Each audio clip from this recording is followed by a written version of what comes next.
And time. Over the last few months, I've been fascinated by the process of flavor creation, from the intentional actions at the origin to the profound connections we experience in the cup. This started when I found the coffee with the most intriguing flavor expressions, a result of its exceptional growing conditions and variety, where qualities were further enhanced through meticulous processing, elevating it to new heights. So today, I'll be sharing this experience through one coffee, showcasing the process of flavor creation and its evolution through intentional actions. Allow me to introduce you the coffee produced by my friend Luis from Aroma Nativo, located in the Huila region of Colombia. It is a pink bourbon variety grown at 1,600 meters under the protective canopy of shade trees, creating a unique microclimate where coffee cherries undergoes a slower maturation process, creating higher concentration of natural sugars and promoting sweetness in the cup.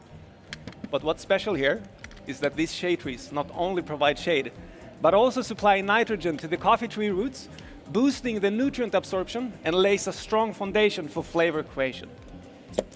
This pink bourbon variety has high flavor qualities of citrus fruits. But the reason why I choose it is because how Luis managed to develop those flavors through his intentional actions.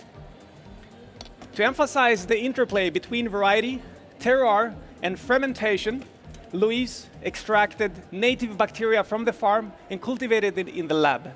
This allowed him to capture the essence of terroir and utilize it in the fermentation process as an ingredient. In this process, coffee cherries are first depulled and then inoculated with the native bacteria, undergoing 48-hour fermentation in an oxygen-controlled environment, creating new organic volatile compounds, highlighting tropical fruit qualities like passion fruit. But how exactly can we create flavors by just adding native bacteria? Well, that's a very good question, right? I want you to experience it for yourself today. As you can see in front of you, you'll find 2 samples provided, which are only for demonstration, not for scoring. I'd like you to please pick up sample number 1 that I just opened and give it a try. Please go ahead and give it a taste. It is apple juice. It's sweet, juicy, but only one-dimensional in flavors. Sample number 2 is what I called fermented apple juice. I took the same apple juice you just experienced, and I added the same native bacteria from Luis, and I fermented it for 48 hours, same like my coffee. What is happening here is that the native bacteria breaks down sugars and creates new flavor compounds. And that's exactly what happened to my coffee. I'd like you to please pick it up, sample number 2, give it a taste, and notice how flavors has evolved. The fermentation process created notes that weren't there before. And that's exactly what fascinates me. Now, when you're ready, please have a sip of water to fully cleanse your palate and prepare for the espresso course.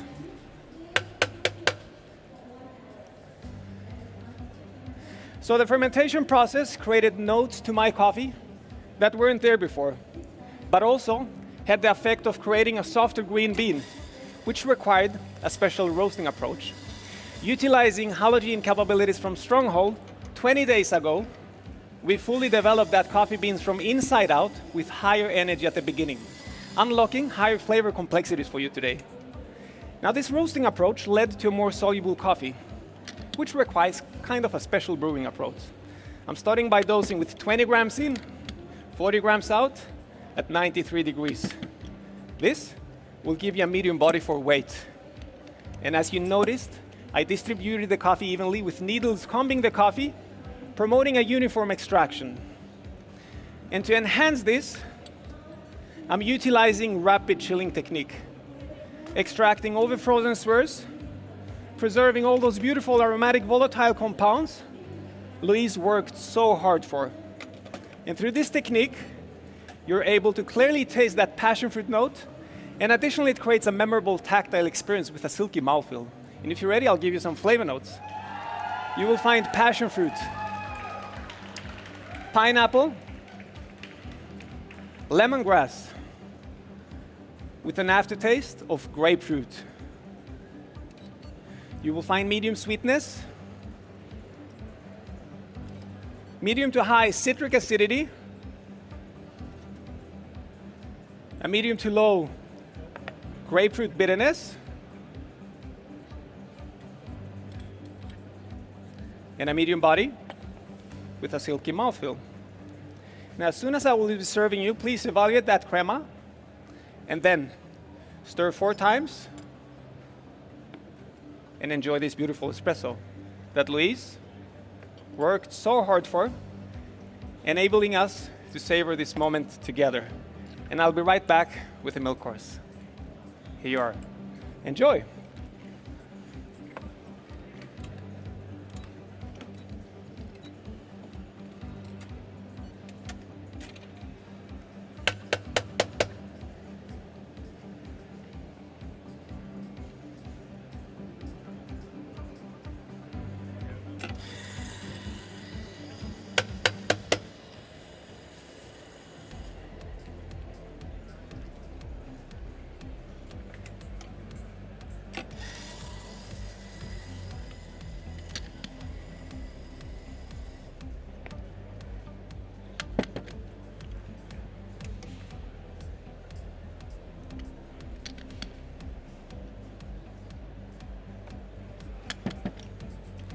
Now, when you're ready, let's move on and explore the process of flavor creation in the milk course.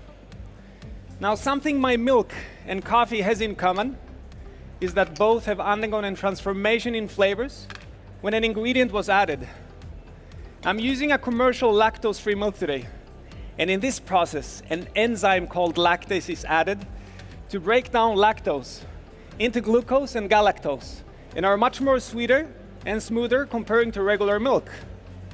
However, on top of that, to fully complement my pink bourbon quality, I took a step further and added 5% of coconut milk that really elevates the sweetness and mouthfeel for you today. I'm brewing 20 grams in, 40 grams out, serving you a 1:4 ratio espresso to milk, creating a rich and harmonious tasting experience. And if you're ready, I'll give you some flavor notes. You will find passion fruit, peach yogurt, coconut, with an aftertaste of coconut, and a creamy texture. Now, after fermentation, Luis carefully dried the coffee in a humidity-controlled room to stabilize moisture and water activity, preserving all those beautiful flavors he developed through his intentional actions, and that pairs beautifully with my milk blend today, delivering a sweet dessert-like milk course. And Kasia, I can't wait for you to try it.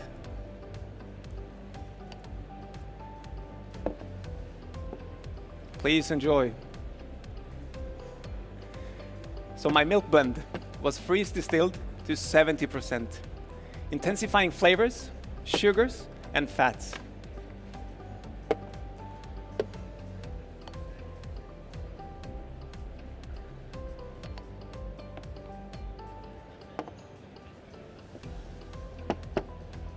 Please enjoy.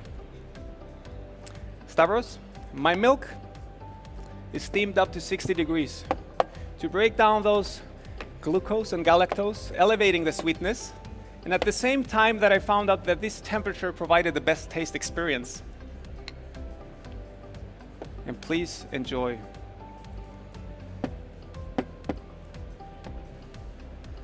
Last but not least, Scott.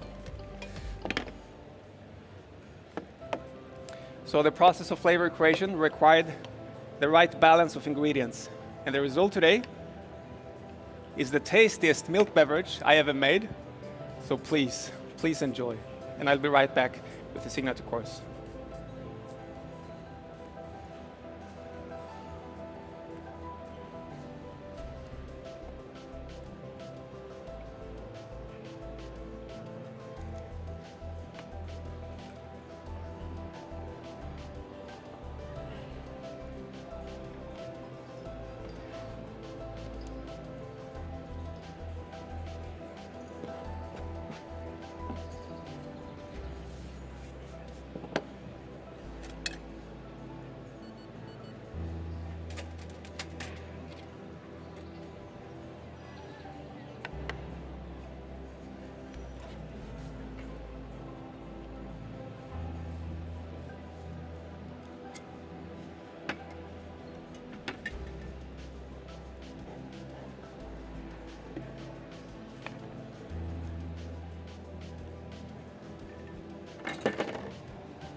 as we enter the signature course, let's go back to some of the key elements we have explored today.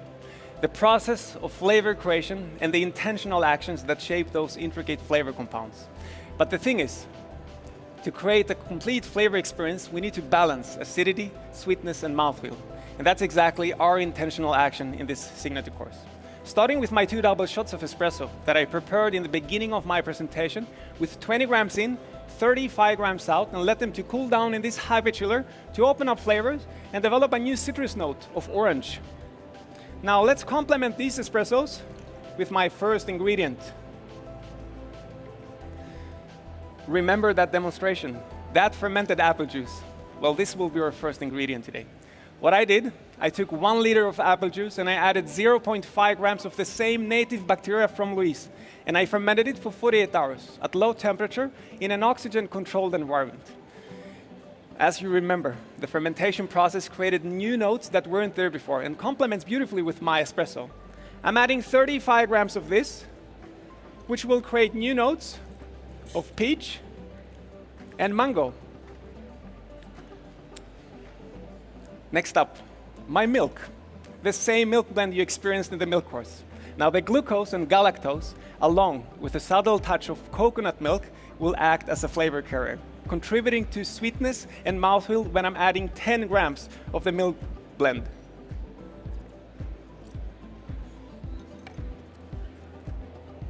And on top of that, I will add 1 ice cube to bring down that temperature, to open up flavors even more and create a lingering aftertaste. And then I will blend everything together to create a creamy texture and allow me to make a little bit of noise now, okay?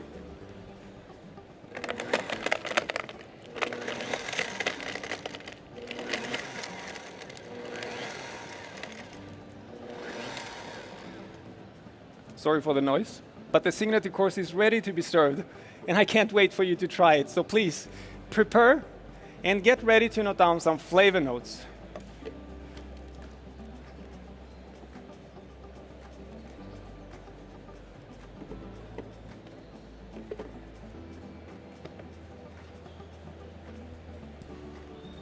All right, are you guys ready? Perfect. You will find flavors of mango, passion fruit, peach, orange, and coconut, with an aftertaste of coconut and orange. You will find a creamy texture and a lingering aftertaste. The aftertaste is beautiful in this signature course. And as you can see, I'm pouring over these frozen stirrers, similar to what I did with espresso, but in this case, to serve you in a temperature of 10 degrees for best taste experience. And as I will be serving you, please wait to taste until I give you further instructions. So, everything starts at the farm, where producers like Louise push the boundaries of flavors and inspires roasters and baristas like myself to honor their hard work by carefully shaping flavors and introduce them to the world. That's what specialty coffee represents to me, and what it deserves to be celebrated for many years to come. It's about the collaboration and passion that we celebrate that makes each cup a masterpiece. Now please, I would like you to swirl between each sip, promise me to have fun with the glass, and celebrate this specialty coffee experience. Thank you very much for your time. It was my pleasure. Enjoy. And this will be my time to shine. And a big round of applause for